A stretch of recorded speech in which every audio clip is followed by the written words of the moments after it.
Hello, ladies and gentlemen, sports fans and partakers. I'm Jim. This is Cocktails and Curveballs. And before we get started, I'd like to thank our men and women in the military, both foreign and abroad, or both, I'm sorry, both domestic and abroad. And I'd also like to thank our men and women in blue and our first responders who keep us safe daily and do a job most of us wouldn't want to do. Anyway, we've got a lot going on. We've got NHL playoffs. We've got the NBA playoffs. And we got baseball in full swing. College baseball, pro baseball. So I'm going to throw it to the guys. Guys, what do you want to talk about? Let's do something. Hey, Jimmy, can I jump on that? I'm going to tell you something right now. I am fully inundated on the playoffs. NBA, I'm getting back into, as we've talked about before. NHL, Avalanche, I'm huge. They're playing the Kraken, and I love all of it. But right now, there's something about baseball that just has really irritated the hell out of me. Everybody, we've joked about how bad the Oakland Coliseum is. But when I feel so bad for anyone that is an Oakland A's fan that sits there in Oakland and they have 4 wins and they're already talking about moving to Vegas. I mean, deal's been done. Yeah, they already bought the land. Deal's been done. They're moving. The A's are going to be in Vegas, right along with the Raiders.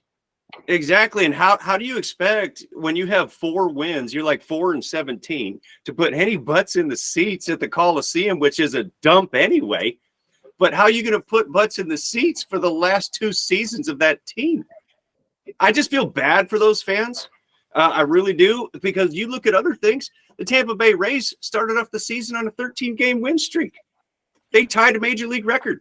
I mean, all of this stuff is huge. I mean, the play of baseball with pitch clock and no shift and all that, I love it. And it's really an exciting time in sports right now because we got NBA playoffs, we got NHL playoffs, we got the baseball season and all the drama going on with that. I don't know, man. I just had to bring that up because it really irritated me. I feel bad for fans of Oakland. I mean, people in Vegas are going to be super happy. And how does such a small market team like that, right? Like the Moneyball thing, right? The A's are notorious for getting the best out of guys that don't cost a lot of money. And now this season, last season, the next few seasons until that stadium's built and the team's moved, how does a small market team like that take the hit?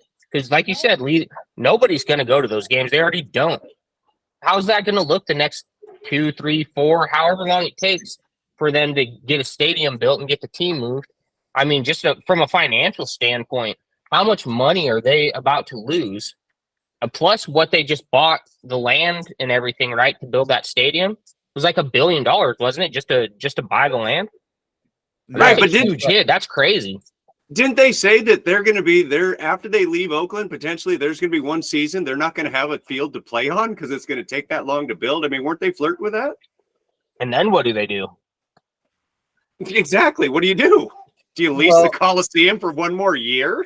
I think that's ultimately what they do, or somebody reaches out to them, says, hey, you can play here. Listen, you're only drawing 10,000 fans, if that.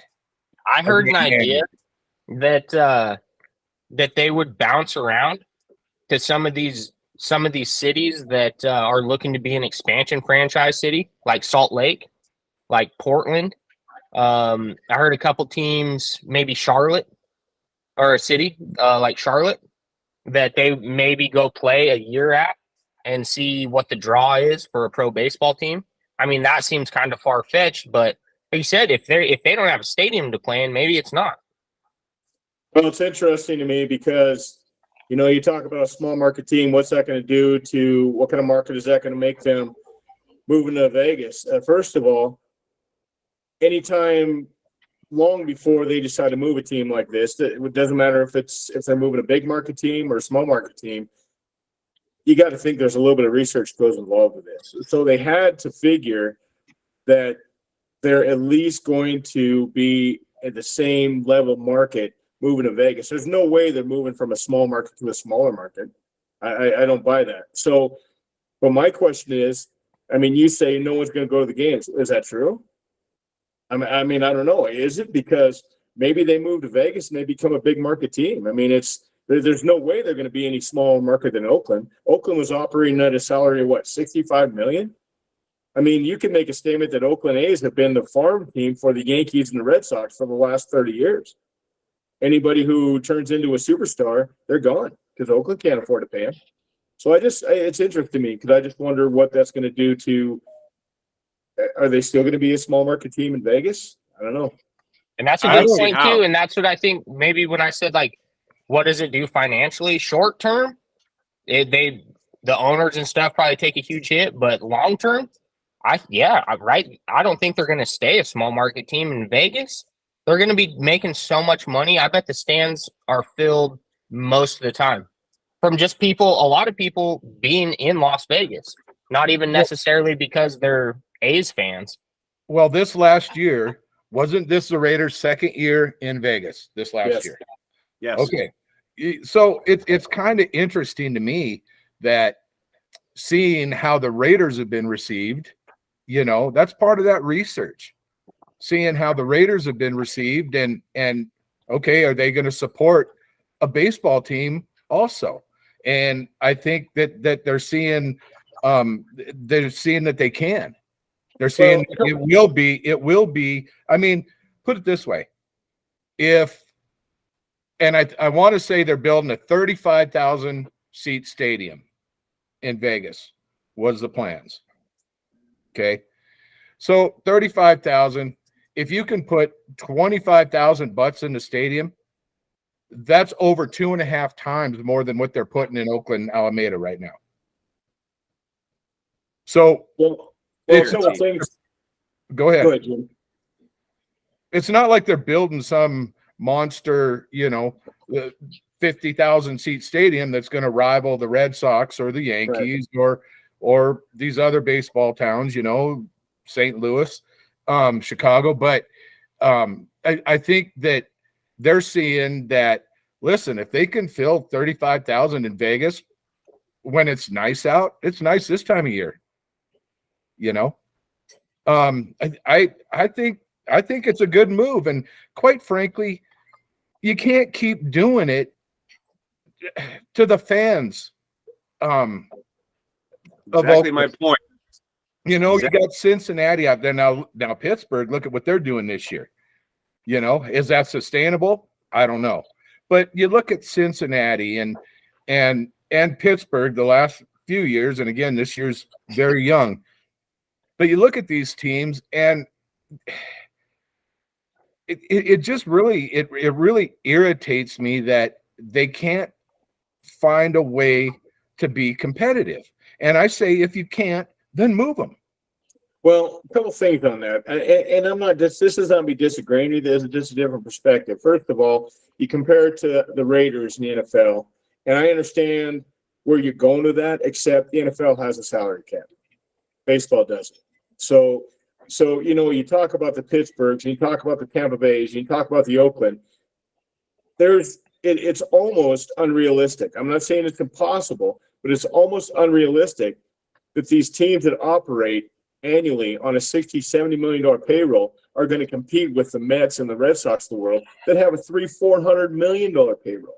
And that's one of the reasons why for several years, and I don't know if it's going to change anytime soon, but that's why for several years, countless fans have been clamoring for a salary cap to even the playing field. And will it happen? Probably not, because the people that are in charge of all that don't want a salary cap. So it is what it is. Very far and few between do you have a team like Kansas City, who just won the World Series not so long ago, able to compete with the high salary teams. It's almost impossible for it to happen. And if it does happen, it typically only happens for 1 year, maybe two, until these household names become superstars and they want the money, and these small market teams can't pay them. And that's just the facts about the salary cap. I don't think for a second that you'd say it's a good move, Ty. Well, it's not a bad move. I don't know if it's going to be a good move, but it's no worse than keeping them in Oakland. California's got how many baseball teams? Nobody's going to watch the A's because you got the Dodgers, you got the Giants, You got the Padres. You know what? Good. Go to Vegas and maybe they can kind of form their own niche and become a big market team and pour some money into that franchise. But there's no way they'd be better off staying in Oakland. That just might. Well, but Pat, and you're right. But if you're the A's organization, you know there's going to be a big influx of money in the first few years of being in Las Vegas. Probably Because you know you're at least doubling, potentially tripling butts in the seats on any given night. So it can take you from a 60 million a year payroll to 120, which, hey, inevitably it's going to make you a little more competitive. So, I mean, I think it is a smart move, and I feel bad for Oakland fans. I do. I think any move is a smart move, and just simply because they're not going to upgrade the stadium, right, or build another one in Oakland. You know, right. Nobody wants to go there. Free agent, you either have to be a over the hill or never was to go to Oakland. You're not going to get any free agents to go there. You're also talking about TV, and I don't know the exact numbers, but how often are the A's on TV anymore? Maybe local Yep. shit. Or unless they're playing somebody that matters, that's right. in the talks of being good. So I think there's more to it than just that. I think they move to Las Vegas. They get that influx of not only cash but notoriety, TV, network money, that kind of stuff. And I think that's where you do start getting some of these. And I don't know if you'll ever, the very high end, the upper echelon of free agents, but you could definitely draw that second tier, surround with the role players, and now you're Tampa Bay. Is there another city that even rivals Las Vegas as far as just sports goes? LA, maybe. I mean, you look at Las Vegas, and now that they're getting a baseball team, they just got an NFL team. They just recently got an NHL team. They got a WNBA team for the only thing they don't have. The only thing they don't have is basketball. NBA, and yeah, make no mistake. But outside of that, though, right? Like PGA Tour events. I mean, you look at like NASCAR events, Grand Prix events, boxing, MMA, rodeo. Like Las Vegas, they do it all. National championship games, I think, are coming there soon. If they haven't been recently, Final March Four Madness. games. Madness. Yeah, March Madness games, all that. Like I don't see another city that even sniffs it. LA is the only one that I can think that maybe is close with SoFi there now. Maybe Dallas has some big events and stuff like that, but man, I think it's Las Vegas, right? I think it's Vegas, but I don't think LA is close. I mean, they didn't even have a football team for a couple of years. I don't think LA is close in that. I think Vegas, and then I think you have to kind of go east. I think you're looking at the New Yorks, New Jersey. Although that's cold weather, and then you get Florida and the different events on that southern coast. Sure. You got your football, baseball, NHL, basketball. You got your golf tournaments, your car races. You've got everything. And then you're looking at multiple teams, even in with like an MLB, NFL. So, I mean, but that's a statewide thing. I mean, just one city where you can go any time of year and there's going to be an event. Oh, and I agree. I agree 100% with you. I think Vegas is the place. I think a lot of it has to do also, I mean, that's the betting capital of the world. Well, think about it like this too. Something else that I don't think any of us are really taking into account for is, Vegas by nature is a huge tourist attraction the whole year, not just the summer months. I mean, Vegas draws a ton of visitors the entire year. So how many times, and Oakland's not the same way, like Oakland's not a huge tourist spot. Yep. occasionally people go to Oakland and, hey, there's a game, so maybe they go catch a baseball game. But there's always people in Vegas. So how often are you going to be in Vegas be like, oh man, the Yankees are in town? Or, oh, hey man, the Dodgers are in town, or a team that is popular. Just those situations where, because Vegas is such a draw for tourists, they're going to go catch a game because there's a big team in town. I mean, that's going to happen a lot through the baseball season. Or even to go watch your favorite team. Right. You know what I mean? Anybody's favorite team. And there's flights to Vegas multiple times a day from every big airport. They're cheap. I think that's another part of it. I think that stadium is going to be nice, and I think it's going to be mostly full.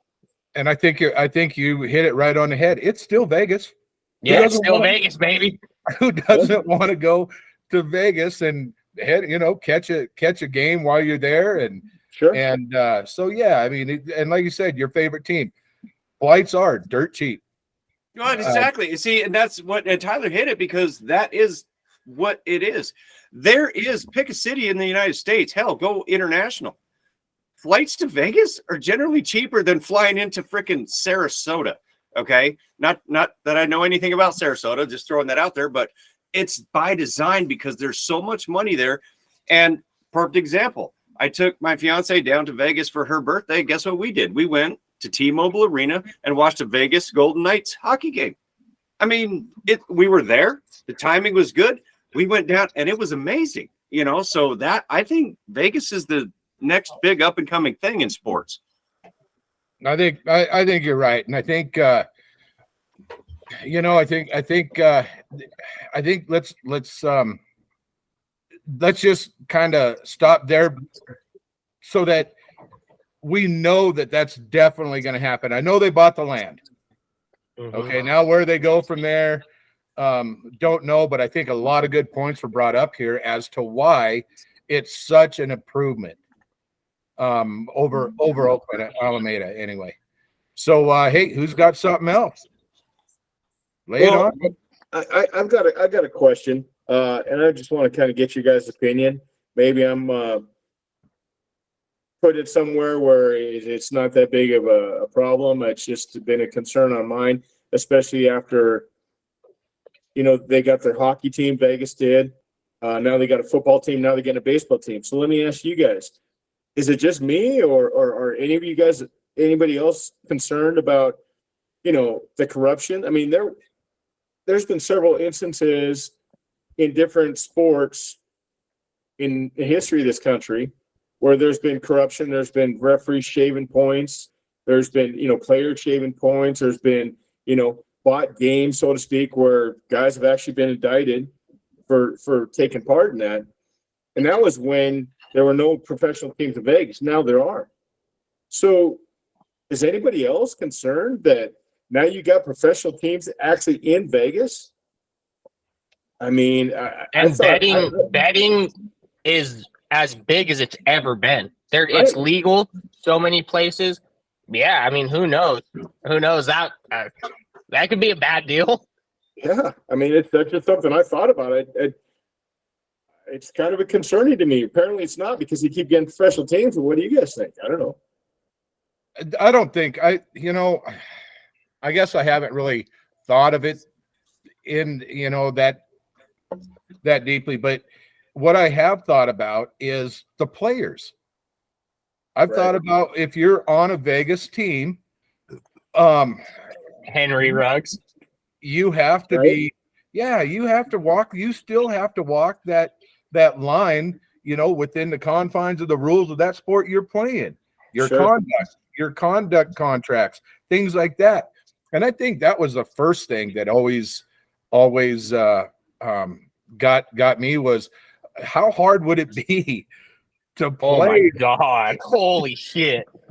How hard would it be to be a professional athlete, 19, 20 years old anymore, coming right out of college, and narcotics on every corner. You got any anything you could ever want. Yeah, I mean, literally probably right outside the arena that you're playing at. I mean, and the money to do whatever you want. right. Right. You know, I mean, that's So just to speak to that, right? Like there was a bunch of Detroit Lion guys that just got in trouble for sports betting. Sure. Two of them that just got in trouble were betting on college games, but they were doing it at the Lions facility, which apparently is a no-no. So you're telling me you're in Vegas, right? And does that make it easier to just go, okay, well, I can wait 10 minutes and walk in anywhere and go make this bet, right? Or does it make it harder? I think it absolutely. Athlete? I think it makes it easier. Easier, probably, it, right? Yeah, I mean, instead like of being in Detroit. Yeah, where we're at right now, you go anywhere that sells a Powerball ticket, and there's sports betting kiosks all over the place. I mean, it's becoming just a normal thing where it wasn't before.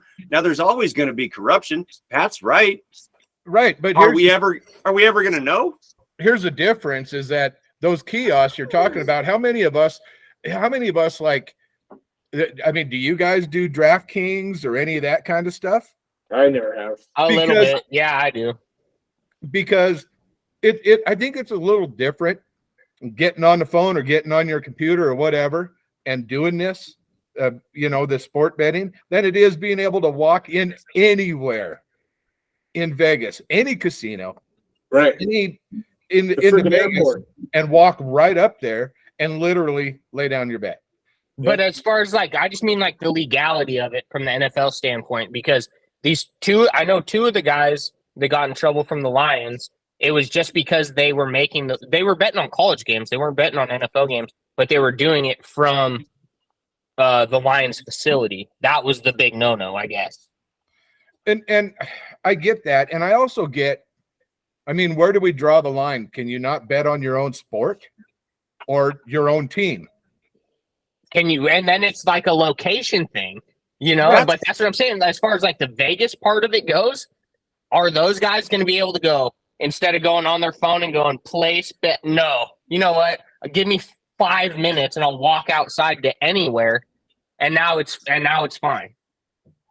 That's Where does that line get drawn? Because that seems unfair for team or players from everywhere else that are just no, I'll just make this bet because I have downtime. I'm at the facility. It's not on the league that I play in, but apparently that's still a bad thing.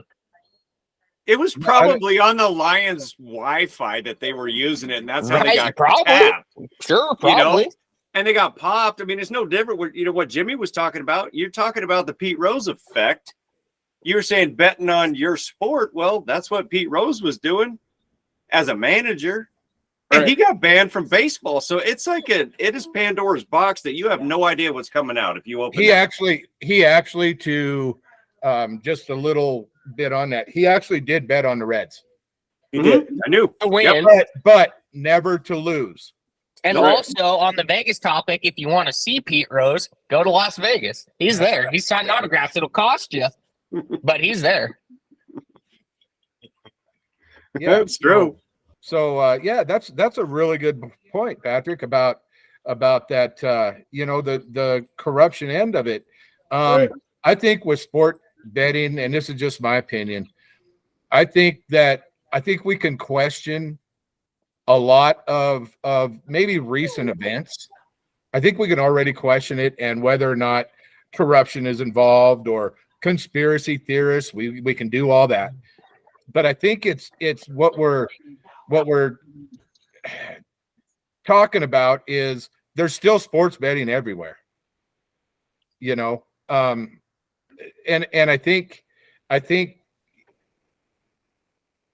think it already goes on. If it does, I think that it can already go on regardless whether they're in Vegas or not. I think it's just a great opportunity for these teams, the fans, the tourists, everything else to be able to go to Vegas. And I think to Tyler's point, it's harder on the players because he brought that up, and I didn't really think about it from that part. If you're a professional athlete, like you said, Jim, 20 years old, and you got $5 million in your pocket, and you play in Vegas and you live in Vegas, I mean, the opportunity is just endless. I mean, that is the betting capital of the world. And I never really thought about it, but I don't know. I mean, it would be cool. It's a lot of things, capital of the world. So even outside of betting. Well, we're not right. talking about it's the whatever you want to get into capital of the world. That's right. And that's what I was getting more to that than the betting. It's just the whole nightlife. There's places that don't close. And you guys know that. It's 24/7. Wait, what are you trying to say? What do you mean we know that? I mean, I don't know. Throwing us under the bus? I mean, I've never been to the Bunny Ranch. That's just full disclosure. Oh, no. But I also never had enough money. Yeah. I'm not a pro athlete. Yeah, right. Yeah, that's very true. Yeah. So, all right, let's get away from the whole Vegas thing. On the corruption note, how bad has Major League Baseball umpiring been? Have you guys? Is there like an uptick? Have you guys seen it too? Can the robo-umps come any sooner? No, they cannot. They cannot. And let me just one really quick note on that, Ty. I'm gonna let Jim talk. For a group of people that are doing everything in their power, supposedly, to convince Major League Baseball that they're competent enough, that they are good enough to where you don't need automation, they are running face first into a brick wall. I mean, the home plate umpires, if this is what they're doing to try to convince Major League Baseball, hey, we got this, you don't need automated balls and strikes. I've never seen a more abysmal job by a group of people ever. And I've watched a shit ton of baseball. In the last 2 years, the balls and strikes have been nothing short of absolutely pathetic. And this is with their jobs on the line. They know what's coming. Yes. And they're still dog shit. And pardon my French, but they are. It's been terrible. And you would think when you got that pressure to be the best at your job, oh man, you're dialing in and you're going to make sure you get everything right. And look at these idiots. I don't even know what's happening. I really don't. Horrible. The and the thing is, it's not just professional baseball. I watch a lot of college baseball, and these are the guys that potentially could be up in the majors. And it's absolutely horrible. The umpiring in the major leagues right now, and I'm talking more balls and strikes. Balls and strikes are bad, and they're not missing by just a little bit. It's 4-6 inches on some of these, and, really bad, like egregiously bad. It is bad, and we'll get into that. I'm sure we'll get into that again, later in the season when these games are really meaning something, when it's on the line. We'll get back into that. I'm sure we will. I know I'll probably bring it up. So anyway, something else we like to do here on Cocktails and Curveballs is we like to do a curtain call, what we call a curtain call. And what it is something that we want to notice people for, and let people know that they're not going unnoticed. So Lee, why don't you go ahead and start us? You know what? This is gonna be a fun one because it was last weekend and I went over to a family get together. And I want to do a curtain call to any person that's ever hung out with the Porter family and had an event, and there's at least 2 Porter family members there and didn't leave with a buzz, because the mimosas were flowing like water right out of the gate. And hey, cheers to that. So if that guy exists, that's my curtain call. Good for you, because I couldn't do it. I couldn't walk out sober. Oh, thanks. Appreciate that. Kinda. Right on. All right, Ty. Yeah, so Pat, correct me maybe on the pronunciation. Jack Flaherty? Yep, Flaherty, yep. So he has now gone, I think, 29, dating back at least last season, 29 straight starts, giving up 6 hits or less. That seems absolutely insane. He's off to a little bit of a rough start this year. I was just watching him. And to go that many starts with 6 hits or less as a starting pitcher seems absolutely absurd to me. And Yeah, fucking tip of the cap to him, man. That's right on. All right, Pat. Go ahead. That is amazing, by the way. That's an He is. unbelievable stat. I'm a lifelong St. Louis Cardinals fan. I always love to watch him pitch. That being said, 2 words for you. Russell Westbrook. That's right. This kid is back from the dead. He couldn't play a lick. Just ask LeBron James. Couldn't play with the Lakers. He was horrible. Turnover machine. Couldn't hit an open jump shot. The minute he leaves Lakers, 35 plus points, 4 straight playoff games, absolutely balling out. He's up on the national stage saying, "Oh, you forgot who I was?" He is absolutely destroying. His minutes on the court. He looks amazing. People thought he was, LeBron left him for dead, and this guy is showing you know what? I'm still a baller. I can still go do it. So it's good to see Russell Westbrook. Awful fitting that the minute he leaves the comfort nest that is LeBron's team, he resumes being an absolute playmaker. So cheers to Russell Westbrook. That's a great curtain call, and I'd like to just add a little bit to that. Kawhi Leonard being out for the Clippers right now, and to see Russell Westbrook stepping up and taking up a lot of those minutes, a lot of those points. With Kawhi being out, that's huge. That's huge for him. That's huge for the Clippers. So my curtain call is to an entire league, guys. NHL playoffs. Yes, sir. NHL playoffs. If you haven't watched them, if you don't even need to watch hockey the whole rest of the year. Just watch the playoffs. These guys are intense. It's fast. There's always some kind of a skirmish. The intensity and everything. So my curtain call is to the NHL, and it's a well-kept secret because this isn't the first year that the playoffs have been good. They call it NHL playoffs for a reason, and so anyway, that's my curtain call is to the NHL for giving us something this time of year to really get excited about. Yes, sir. So that's it for our show. You can find us on YouTube, Cocktails and Curveballs. You can find us. We've got email at Cocktails and Curveballs at Gmail, and on Instagram and Facebook, Cocktails and Curveballs. Thank you all for listening, and a big cheers to everybody out there watching our show. Cheers. Drop a comment. Anybody listening, comment wherever you're hearing it right now. Leave a comment. Let us know how it's going. Go Kraken.